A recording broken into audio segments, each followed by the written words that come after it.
안녕하십니까. 이제 오늘은 스토리텔링 26번째 강의를 시작하도록 하겠습니다. 이제 26번째 이 강의에서부터는 스토리텔링 설교에 대해서 집중적으로 이야기를 하려고 합니다. 물론 평소에 설교를 하지 않는 분도 사실 이걸 잘 배우시게 되면 이야기를 통해서 설교는 아니지만 설교에 준하는 그런 하나님의 말씀, 하나님의 진리를 전할 수 있다는 그런 혜택을 받게 될 것입니다. 먼저 스토리텔링 설교에 대해서 본격적으로 강의를 시작하기 전에 아주 간단한 이야기 하나를 들려드리고자 합니다. 우리가 잘 아는 토끼와 거북이 이야기입니다. 우리가 잘 알다시피 그 경주에서 토끼가 이기게 되죠. 그런데 사실 결국은 거북이가 그 경주에서 이기게 되는 걸 볼 수 있습니다. 사실 토끼와 거북이는 달리기에 있어서는 비교가 되지 않죠. 그런데 우리가 그 이야기를 한번 잘 들여다보면 이 토끼의 목적과 거북이의 목적이 달랐다는 걸 알 수 있습니다. 사실 어쩌면 토끼는 거북이만 앞서면 된다는 그런 생각을 갖고 있었는지 모릅니다. 그러나 이 거북이의 목표는 그 목표 지점까지 가는 것이었죠. 그래서 토끼 같은 경우에는 거북이만 앞서면 되니까 너무 여유가 있어서 중간에 잠을 잘 수 있었죠. 그러나 거북이는 목표가 산꼭대기에 도착하는 것이기 때문에 잘 수가 없었죠. 왜냐하면 목표지에 도달해야 되니까. 우리가 이 간단한 이 이야기를 보면서 우리도 한번 생각해 보게 됩니다. 이 정확하고 바른 목표를 갖는 것과 정확하지 못하고 바르지 못한 목표를 갖는 것 사이에는 굉장한 차이가 있다는 걸 알게 됩니다. 사실 우리가 설교를 이야기하면서도 설교의 목적이 무엇인지, 목표가 무엇인지를 정확히 알고 있다면 우리가 어떤 방식으로 어떻게 설교를 하는 것이 듣는 사람들에게, 청중들에게 효과적이겠는가 이걸 한번 생각해 볼 수 있을 것 같습니다. 설교는 적어도 하나님의 말씀을 정확하게 전달하는 것이고 하나님의 말씀을 들었던 사람들이 오래 기억해서 그걸 가지고 삶으로 살아내는 것이 목적이라고 한다면 우리가 어떤 방식으로 설교를 해야 그들에게 효과적으로 전달이 되고 그들이 효과적으로 말씀을 실천할 수 있는지를 우리가 잘 기억할 수 있을 것 같습니다. 자, 우리가 이제 성경 스토리와 설교와의 관계를 한번 살펴보도록 하겠습니다. 제가 몇 가지를 말씀드리면 설교는 기본적으로 성경의 이야기를 들려주는 것입니다. 설교는 자신의 이야기를 하는 것이 아닙니다. 자기의 논리를 펼치는 것도 아닙니다. 자기의 생각을 말하는 것도 아닙니다. 정확히 설교는 하나님의 메시지, 하나님의 말씀, 하나님의 이야기를 들려주는 것이죠. 두 번째로 설교는 하나님의 이야기를 잘 이해하고 잘 기억할 수 있도록 도와주므로 그가 그 말씀을 기억해서 행동으로 옮기도록 도와주는 것입니다. 아무리 좋은 설교를 할지라도 들은 다음에 다 잊어버린다면 그 설교는 성도들에게 큰 영향을 주기 어렵죠. 사실 미국에 이런 통계가 있습니다. 설교를 들은 후에 주일날 듣고 수요일날 3일째 되는 날 질문을 하죠. 당신이 지난주에 들었던 설교 말씀이 뭐였습니까? 내용이나 주제나 어떤 본문을 물었을 경우에 82%의 사람들이 2%의 사람들이 기억하지 못했습니다. 18%의 사람들만 기억했습니다. 그리고 18% 사람들 중에서 3% 사람들만 내용, 주제, 설교의 흐름을 알고 있었습니다. 결국 그렇다면 97%의 사람들이 설교를 듣고 3일만 지나도 거의 다 잊어버린다는 것이죠. 그런데 이 똑같은 사람들이 목사님이 사용한, 설교자의 사용한 예화나 재밌는 이야기는 80% 이상의 사람들이 기억하고 있었습니다.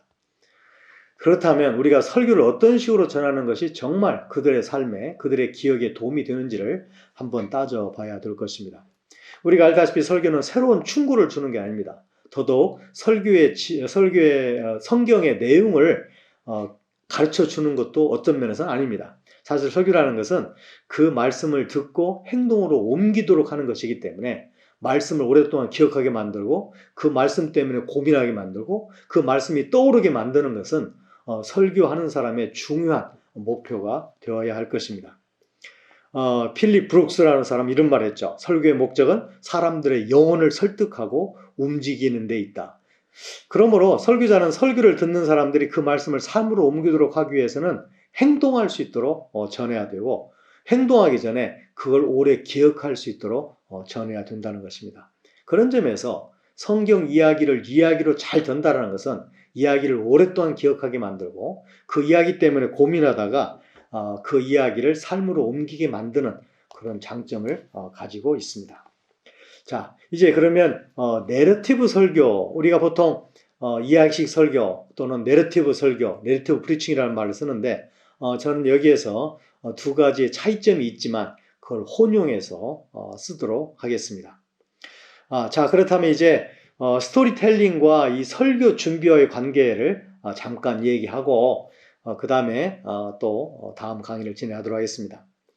이 유진 로울이라는 분은 미국의 유명한 스토리텔링 설교가이신데 그분은 이런 말을 했습니다. 내가 의미하는 이야기식 설교는 특정한 시간에 일어난 사건이다. 그 사건은 불안정 상태에서 계속되는 갈등이 지나고 극적 반전으로 그리고 대단원의 끝으로 이어진다. 이어가는 이동이라고 말할 수 있다. 설교는 그래서 내러티브 예술 형태이다. 이런 말을 그분은 한 적이 있습니다. 자, 우리가 그런 이야기 설교를 하기 위해서 아주 기본적이고 핵심적인 몇 가지 이야기를 한번 해보겠습니다. 첫째, 우리는 성경 이야기를 배우고 그걸 묵상하는데 많은 시간을 사용해야 됩니다. 제가 성경 이야기를 녹음해서 많이 듣고 또 눈으로 많이 보면서 가끔 이런 생각이 들 때가 있어요. 내가 이 이야기를 아는데, 이 말씀을 다 기억하는데, 이 말씀을 가지고 설교도 할 수 있는데 내가 이 말씀을 이렇게 많이 듣고 많이 봐야 될 이유가 뭔가? 아니, 이 말씀을 이렇게 외울 필요가 뭐 있는가? 이런 생각이 들 때가 있었습니다. 그때마다 제가 생각하는 뭐냐면 이 말씀이 하나님 말씀 맞나? 이 말씀이 정말 살아계신 하나님의 말씀으로 우리 사람에게 우리 영혼에 영향을 주는 것이 맞나?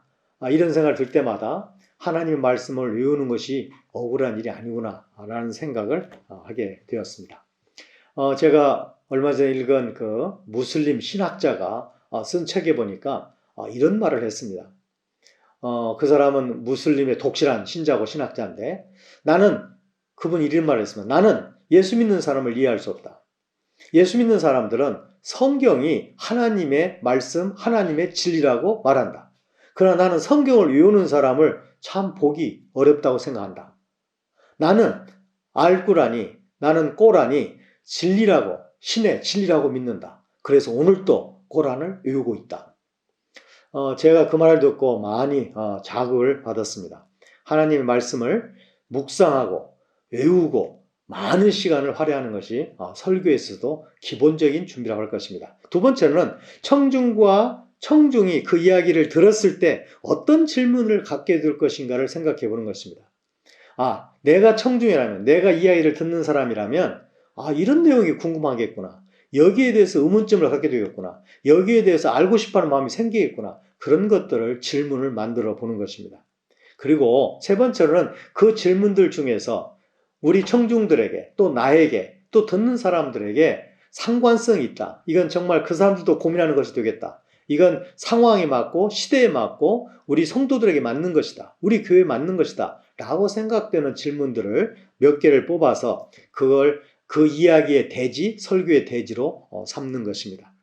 그 다음에 이제 본문 이야기를 다시 이야기하는 형태로 필요하면 적용을 붙이고 필요하면 해설을 붙이고 필요하면 자기 자신이나 다른 사람들의 통찰력을 거기에 집어넣어서 아주 살아있는 이야기로 표현하는 것을 우리가 이야기식 설교라고 말할 수 있습니다. 우리가 이런 점을 감안해서 이야기식 설교에 대해서 또 내러티브 프리칭에 대해서 앞으로 계속 당분간 생각해 보려고 합니다. 오늘 강의는 이것으로 마치면서 제가 우리 마을에서 있었던 이야기를 해드리겠습니다. 우리 마을에 들어가서 참 감사하게도 인도네시아 정부에서 저에게 지역사회 개발을 해줄 것을 요구했습니다. 사실 지역사회 개발을 저는 해야만 되는 사람이기도 하죠. 왜냐하면 저의 비자가 언어학자와 지역사회 개발학자로 되어 있기 때문에 제가 언어학에 관계된 성경 번역만 한다면 저에게 비자를 준 목적을 제가 제대로 이행하지 않는 거죠. 그래서 우리 마을에 집을 짓게 되었습니다. 모든 재료는 정부에서 주고 그 재료를 운반하는 것은 제가 책임을 지게 되었습니다. 사실 이 정글 깊숙이 있기 때문에 그 모든 자재를 경비행기로 옮길 수밖에 없습니다. 그래서 사실 그 자재 비용보다도 자재 운반 비용이 더 많이 들었는데, 어쨌든 그 일로 인해서 마을 사람들에게 주택 또는 삶의 질을 올리는데 일조할 수 있어서 참 감사했습니다. 제가 우리 마을에서 저희 집까지 포함해서 한 35채 정도의 집을 지었는데요. 그러니까 뭐 간단한 집입니다. 마루를 높이고, 왜냐하면 비가 많이 오니까 마루를 높게 짓고 사다를 넣고 기둥 세우고 지붕을 함석으로 하고, 그 다음에 우리 마을 사람들은 벽을 대부분 치지 않습니다. 그리고 문도 달지 않습니다. 한 방에서 함께 자고 함께 쉬고 함께 먹고 그러는데 굉장히 간단한 집입니다. 그렇지만 지붕을 1년에 2번씩 바꿔야 되는 그런 피곤함을 막을 수 있고, 오랫동안 그 집에서 살 수 있기 때문에 함석으로 된 집을 지어주었습니다. 그런데 우리 부족 사람들이 3년마다 합심해서 짓는 집이 있습니다. 그게 우리 부족말로 꾼이라는 집입니다. 꾼. 이 꾼이라는 집은 어떤 집이냐면 3년마다 모여서 춤을 추는 집입니다. 사실 이 집은, 우리 마을 사람들의 집은 커봐야 3m, 3m지만 이 꾼이라는 집은 직경이 10m가 넘는 원형으로 된, 그 다음에 지붕도 높이가 9m가 넘는 그런 집입니다. 이 사람들이 3년마다 이 꾼이라는 춤집을 지게 되면 매일 밤마다 9개월 아니면 1년 동안을 거의 매일 쉬지 않고 밤마다 춤을 춥니다. 그 다음에 우리 마을 사람들이 추다가 이웃 마을 사람들을 초청하고 심지어 다른 언어 부족 사람들을 초청해서 춤을 추기도 합니다. 처음에는 제가 이해가 되지 않았어요. 이 사람들이 왜 이렇게 춤을 좋아하나, 왜 이렇게 춤을 많이 추나. 그래서 저는 처음에 그 춤이 이 사람들이 중독성이 있는 것인가 이런 생각도 해봤고, 그냥 좋게 생각해서 문화다라는 생각도 하게 됐는데, 나중에 알고 보니까 이 꾼이라는 춤집을 짓고 사유라는 이 춤을 추는 이 춤이 아주 여러 가지 의미가 있다는 걸 알게 되었습니다. 첫 번째로는 공동체 의식이에요. 이 마을이 하나가 되는 그런 의식을 춤을 통해서 표했고, 그 다음에 이 다른 마을에서 같은 언어를 쓰는 사람, 대개 그런 사람을 초청할 경우에는 이게 결혼을 하게 되는 장이었어요. 거기서 남녀들이 서로를 알게 되고 소개를 받게 되고, 그 다음에 서로 짝이 이어지는 그런 긍정적인 면을 봤습니다. 물론 부정적인 면도 있어요. 거기에서 잘못된 관계가 만들어져서 성적인 타락으로 가는 경우도 있습니다. 하지만 긍정적으로는 결혼 배우자를 찾는 것이었습니다. 그 다음에 이걸 통해서 동네들끼리 또는 심지어 다른 언어들끼리 싸우지 않고 화합을 하는, 또 교류를 하는 그런 긍정적인 면을 봤습니다.